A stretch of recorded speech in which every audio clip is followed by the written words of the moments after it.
Will Gyökeres come good for Arsenal Football Club? Are we making a mistake relying on Kai Havertz? Do we go with Mikel Merino up front? What do you make of Gabriel Jesus? I also want to ask you guys another question.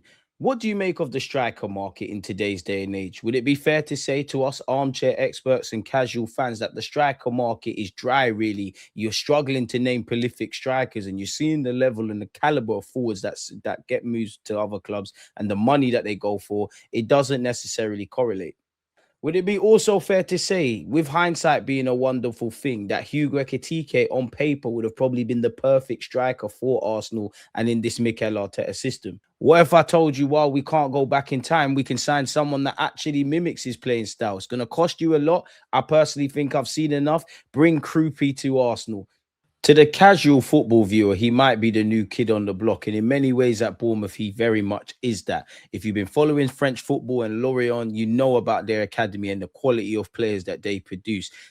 I'm sold. Of his 7 goals this season, a lot of them have been magnificent finishes or instinctive finishes. You can tell when a man is born to score goals. He reminds me in terms of playing style of Hugo Ekitike loosely, and I want to be very careful, but Kylian Mbappe. I mean, he's come through Lorient's academy. That's a serious academy in France. There's something in the waters in France anyways. All you got to do is look at the goal against Leeds, the 2 against Crystal Palace, the 1 he scored against Nottingham Forest, the goal he scored against Manchester United, and he went 2 for 2 against North London clubs. He scored an exquisite finish against Arsenal and followed that up with a very good finish against Spurs. There's so much to like about this player, and he will be a great player for Arsenal. He will be a big ticket item, but I firmly believe he's worth it. I'm very big on the eye test, but you need to marry that with data and stats, people. And I think when you look at this graph on screen, people, it shows a number of strengths and also areas of improvement. Let's start with the strengths. He's an effective ball carrier. He's very good at carrying the ball forward and taking on opponents successfully,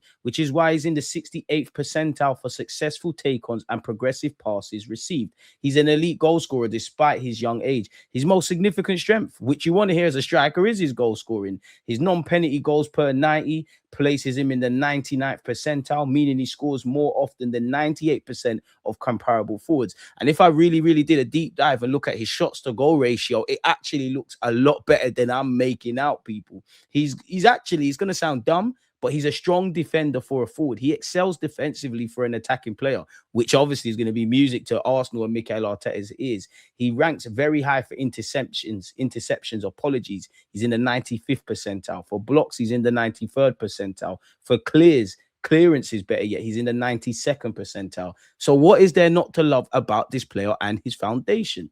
Now, you lot know me. I'm never going to sit here and make out everything's rosy. He's 18, 19. There's a lot to improve, people. When you look at areas of development, playmaking / assist, he's got an ability to create for others, but it's low. He's in the 5th percentile for assists and the 19th percentile for expected assists. This means his passing leading to shots are generally not high probability scoring chances, or either that or his teammates are not finishing them well. He is good in the air despite not being the biggest, but aerial duels, he's in the 4th percentile, which shows he's kind of statistically rarely successful in aerial challenges, suggesting he probably can't be a target man at this moment in time for long balls. Shot creation volume. The number of actions he takes that leads to a shot or shot creating actions is low. He's in the 11th percentile, which ties into his lower assist ranking. So there's a lot of upside, but there's also a lot of improvement he has to make. But there's a lot to like about him, people. 2025 would have probably been described as a breakout season for him, at least where Bournemouth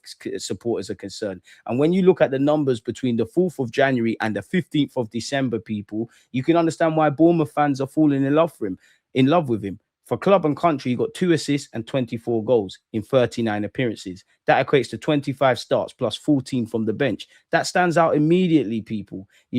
At the time, Kroupi only completed 90 minutes on a full-time basis on 4 occasions. Yet his influence and his decisiveness speaks for itself, people, whether he's impacting as a sub or starting games. He's to casual football fans, he will be like an unearthed gem. He has been on the scene for a minute. People have tried to buy him since he was 15, 16. Even according to the Daily Mail, at the time of going to Bournemouth, RB Leipzig, Real Madrid, and Tottenham Hotspur all tried to sign him in that very winter transfer window. Bournemouth obviously won the race for the then 18-year-old when they got his signature on deadline day. They signed him for 10 million, and they will be making significant funds on that. At the time, the Bournemouth chairman, Bill Foley, also purchased a 33% stake in Lorient at the start of January through his Black Knight Football and Entertainment LLC organization. And you have to wonder, in the end, is that what gave the Cherries the edge in the negotiations to bring this individual? Since we're talking about him, we might as well state again, in 2023, he actually became Lorient's youngest ever player, breaking a record previously set by Matteo Guendouzi, people, which in his development, he obviously went on and became a good player there, people. On the topic of breaking records, he also broke Andre Ayle's record for Lorient's youngest goal scorer when he found the net in their 5-3 defeat to Nantes in September of 2023. 2 weeks later, he scored twice in a 3-3 draw against Lyon, which made him the youngest player to hit a brace in Liga since 1974. And anyone that's seen that goal, people, he picked the ball up from 25 yards before effortlessly sidestepping the defender and curling the ball into the top of the net, people, or the top corner. The man's amazing, people. He's drawn comparisons with Mbappe, with Hugo Ekitike. Given he's still young and his final form is still yet to reveal itself, he's played up front and also in a number of positions. He's in a good place with Bournemouth and Areola. I like his movement, which is arguably his biggest strength. He's a good finisher. He's able to make ghosting runs into the box. He plays with an element of instinctiveness. I like him a lot, people. Honestly, if it was up to me, he would be at Arsenal Football Club. And I only mention this because, again, we hope Gyökeres goes and bags goals for our football club. But at some point, we might have to revitalize stuff. And I think you should always be looking at players. And I do think the Hugo Ekitike kind of DNA for a striker in this Arteta system is the perfect one to thrive. And I think Kroupi could be that. Fast, creative, young, able to play in multiple positions, probably more comfortable up front / behind the striker, but can also play out wide. Great dribbler. Wonderful vision, lovely pressing instincts and defensive nous for the game, despite not being the oldest of players. He's like an impressionable Swiss Army knife with a foundation and a canvas that isn't quite blank, but could be molded, and he could be a great signing for Arsenal. Let's also have it right. He's French. We know for obvious reasons our ties with French footballers. I mean, technical ability and creativity, versatility. He's not one-dimensional.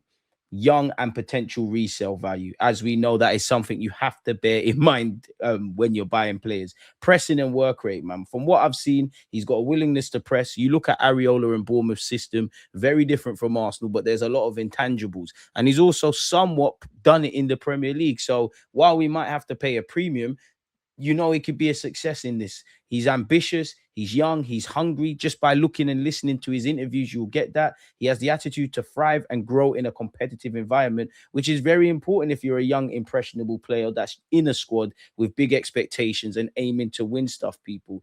As I keep saying, he's known for his ability to operate across the whole front line. He's known for his versatility. He's effective as a striker, a second striker, or a false nine. He has the ability to play out wide. He loves to receive the ball on the turn. He loves to play quick interchanging passes and unlock defenses. And he's capable of multiple different finishes. He's a very instinctive kind of player. Very good in terms of his footballing education and plays with maturity upon his years. One thing he could improve, I do think he's reliant on his right foot. But at 18, 19, you know, you're never going to be the finished article. He's a very high IQ footballer despite his young age. And again, his movement and his decision making on top of being a brilliant finisher. Despite his relative small stature, he's actually a real threat in the air, people. He's got, you know, lovely timing to outfox taller defenders or taller players. He's got a natural spring in his step. He's, you know, I wouldn't want to play against him as a fullback or as a defender because he's got the pace to burn you, especially over 10 yards. There's not much that you can't not like about him, people. The man thrives, man. As I keep saying, pace, vision, versatility, high IQ, the ability to break lines, the ability to thrive within a low block.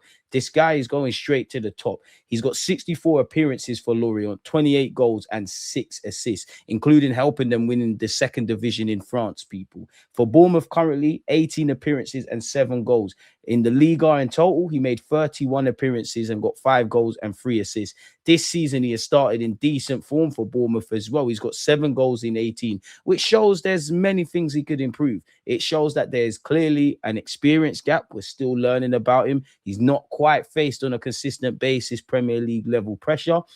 Consistency is something.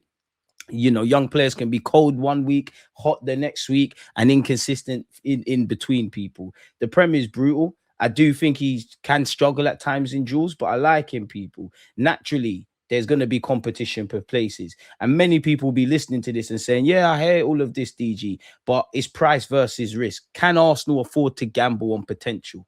It wouldn't be a disaster, but it has to be a calculated signing. And me, I'm convinced. As I said, I've seen enough. Bring Kroupi Jr. to the football club, people.